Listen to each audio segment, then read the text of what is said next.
Hey, and welcome to Nooch Pips. Quick hit, in-depth reviews of every character card in LEGO Star Wars Battles. Today on Nooch Pips we're looking at the Flame Troopers. The dark side has the First Order Flame Trooper, the light side has the Clone Flame Trooper. And the first thing you notice is that this is the coolest character card in the game because of those sparks flying out the end of that flame rifle, flamethrower. There you go. And the kind of the stud there on the end. That is really cool animation on this character card. So Nooch appreciates that. The Flame Trooper is an area of effect fire attack. When pew pew lasers aren't enough, the First Order turns up the heat. Okay, that makes sense. Go look at the light side Flame Trooper, the Clone Flame Trooper, crowd control specialist, and also the culinary genius behind barbecued gorgs. Nooch doesn't know what gorgs are. We'll have to look up in the Star Wars dictionary later. So yeah, in this game, he's the specialist for barbecued, battle droids. Dark side would be barbecuing porgs. This is a really, really good unit for controlling, like it says, crowd control. So if you have a swarm of units, for the light side, there's a swarm of battle droids. For the dark side, there's maybe a swarm of porgs or Ewoks, or if you have a bunch of troops on the field. Phasma swarms a bunch of units too. So both sides are used for those swarms. They're also kind of useful for they're kind of tanky. They can hold their own against a legendary troop. So like a dark side flame trooper against Luke Skywalker, it's going to lose, but it can really do a lot of damage to Luke before it goes down. So these are really good units to have in your deck, primarily used on the dark side because there are so many more swarming units on the light side, and that's the only preference there. So let's go ahead and take a look at some gameplay. We're going in on the dark side. We're going to see Nooch using the dark side flame trooper, but you'll also see on the other side, Rylac is going to use his light side flame trooper as well. So you're going to see a lot of flame trooper usage on both sides. You can see Nooch has a flame trooper on deck. Wait for Rylac here in a minute. He looks very concerned already. Nooch doesn't know why. There's that flame trooper up for the light side as well. So, all right, we got two towers set up. So we're going in with the two towers right off the bat. This time we're going to play some defense.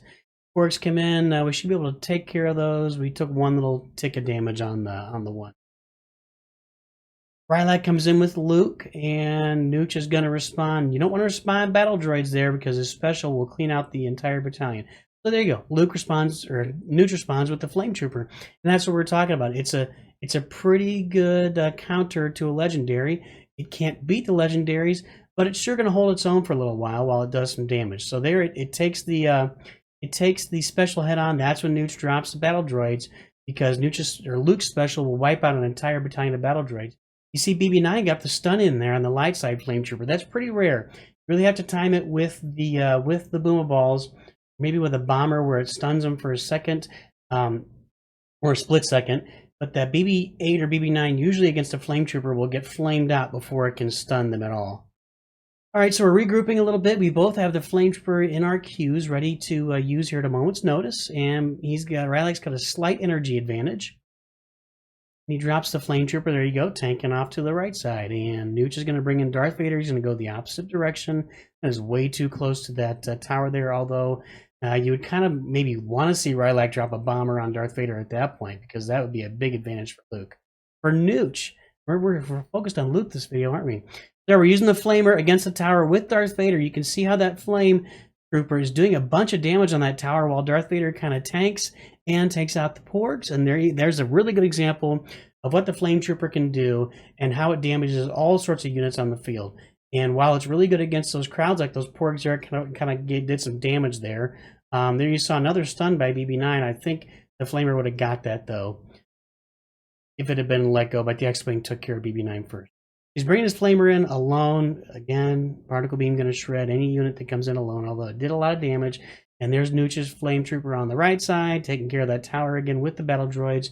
This battle's going to be over. Nooch is going to win at 2 or 3 towers to none. So you can really see how the flame trooper contributes, how it wipes out those flaks of things. There's 2 of them on the field right now. It's a really good unit for killing large groups, crowd control, large crowds of units. It's also very tanky. It's a good unit. Nooch does use it in his decks, and while Nooch is using it, he always remembers Nooch too good.